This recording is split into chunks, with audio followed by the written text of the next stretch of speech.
Good afternoon. Good afternoon. We are here with Mr. Harper, and we are doing another interview for the Civil Rights Archive that has been initiated by Congressman Gerald Connolly. And the reason we're doing this is to commemorate the 50th anniversary of the signing of the Civil Rights Act. So Congressman Connolly wanted to get video documentation from those persons who were involved in the civil rights movement or who experienced Jim Crow or who had been part of activism and civic change, and certainly your name came up to be interviewed. Once we get all of the videos, we are going to turn them over to the Library of Congress. We will also turn a copy over to George Mason Folklore Program and the libraries in Prince William County and Fairfax County. So we want to thank you on behalf of Congressman Connolly for taking time out of your busy schedule to spend a little time with us to give us your testimony. Thank you for asking me. So you ready? Want to get started? Yeah. Let's start by you giving us your full name and the year of your birth. My name is John Harper, Jr., and I was born March the 3rd, 1937. And where were you born, Mr. Harper? I was born in Goldsboro, North Carolina. So what was North Carolina like during that time? Well, I was born on the farm. I grew up on the farm, and I stayed on the farm until I was in the 5th grade, and then I moved to the city of Goldsboro. And there I enjoyed my school days there, although it was very segregated back in the 50s.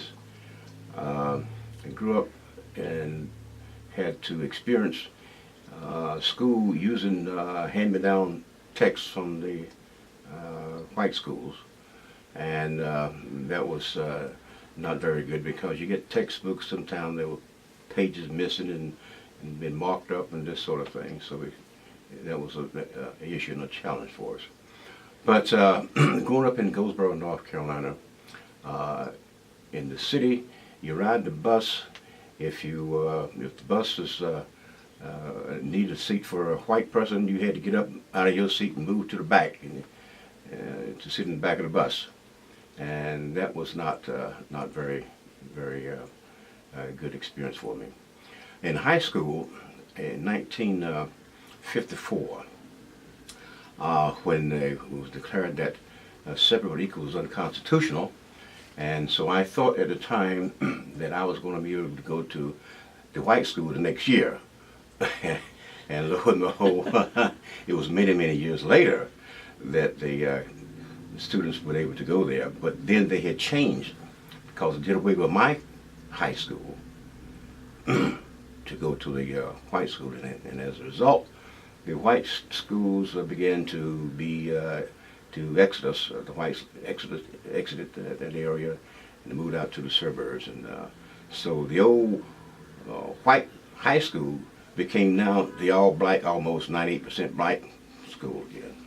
So it was almost like segregation all over. All over again. All over again. Because of that white flight. White flight. Yeah. Absolutely. What did your parents do? What kind of occupations? My parents were farmers initially, and then after that we moved to the city. My father became a skinner. He worked in a hide company, and he skinned cows and hogs and mules and this sort of thing. My mother was domestic housekeeper.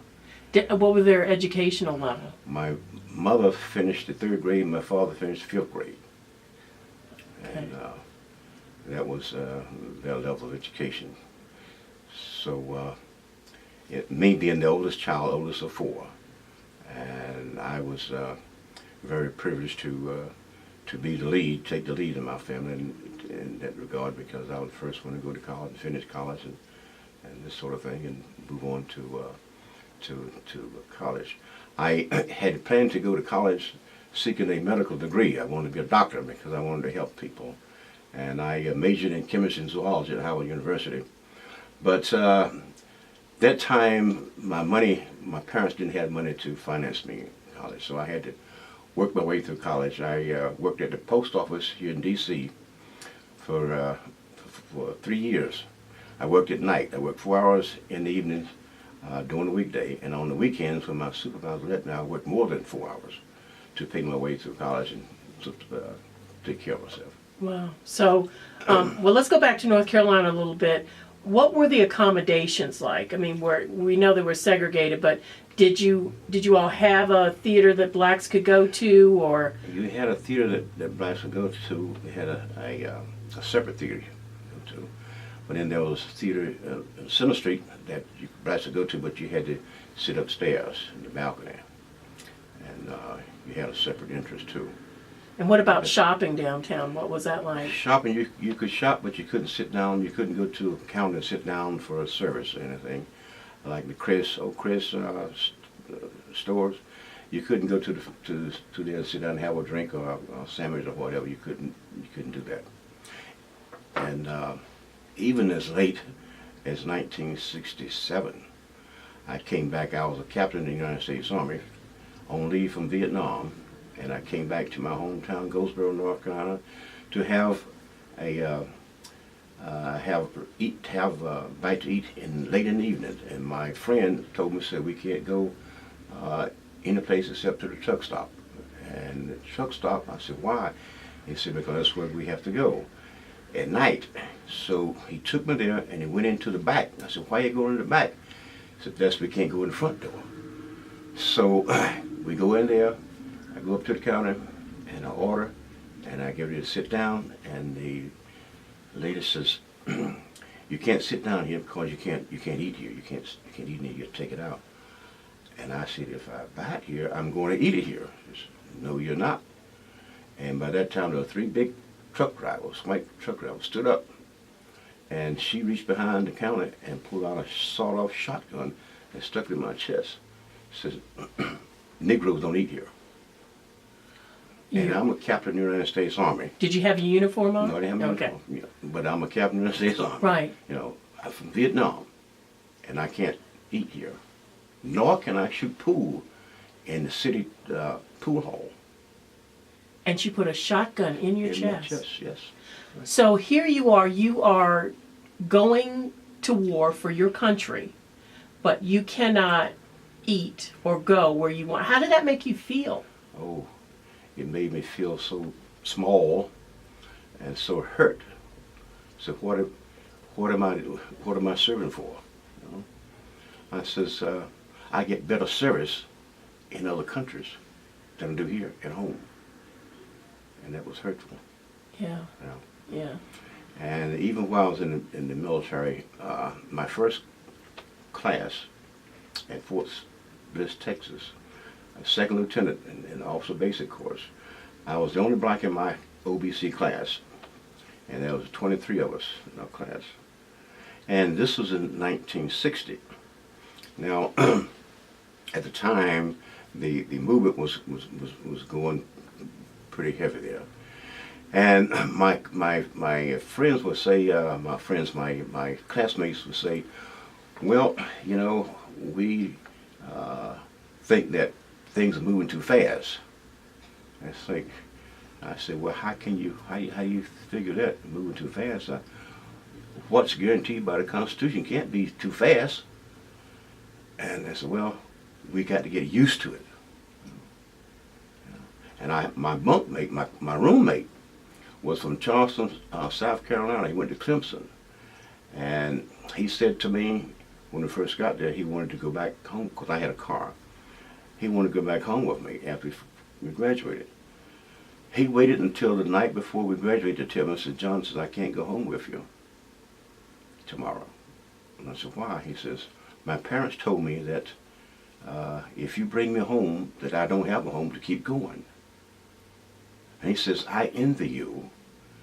He says, you know much more about the world and things than I do. I have a technical education. He was an engineer.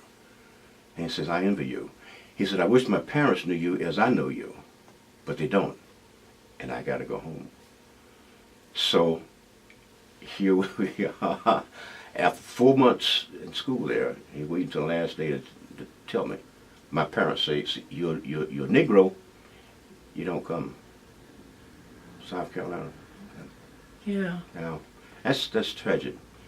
From that night, the next day, I picked up a rider in Wichita, Texas, and we came to Indianapolis, Indiana, to have dinner. lunch or dinner.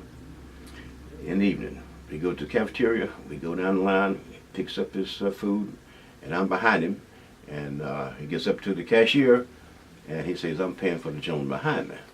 And the cashier says, "Well, he can't eat in here."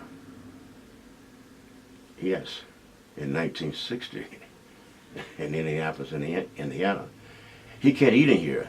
So he says, "Well, if he can't eat, then I don't eat." So he said, "Let's go." That's the food right there. And you wouldn't think about that the North, but there was racism, there was Jim Crow there too. Yeah, oh yes, oh yes. Yeah. Of course, when I came in, there was no place you could stop and use a hotel. We slept on the side of the road in these little roadside stops. Slept in those in those places. So when you were going back home, you would have to pull off. Yeah. And were you scared sleeping in your car? Did you think somebody was going to bother you? Oh, I was apprehensive, you know. Yeah. Yeah. So did you have to pack lunches with you while you're traveling because you didn't know? Yeah, I packed a few lunches with me, but you could go to a drive-through and get food, but not go inside. So when you were at Howard University, what was that like? Well, how Washington D.C. was predominantly black, okay? And Howard was predominantly black. It was 98% black, 95% black, and the central activities centered right around the campus, and so there was less racism displayed. Although when you go downtown D.C., then you encounter it there. What kind of things did you encounter down there? Well, you get these remarks sometimes cast at you. You know? I even had them here since I've been here. Really? In the county, yes, indeed. But it wasn't that bad. And then I used to walk from northeast D.C. to northwest D.C. At night.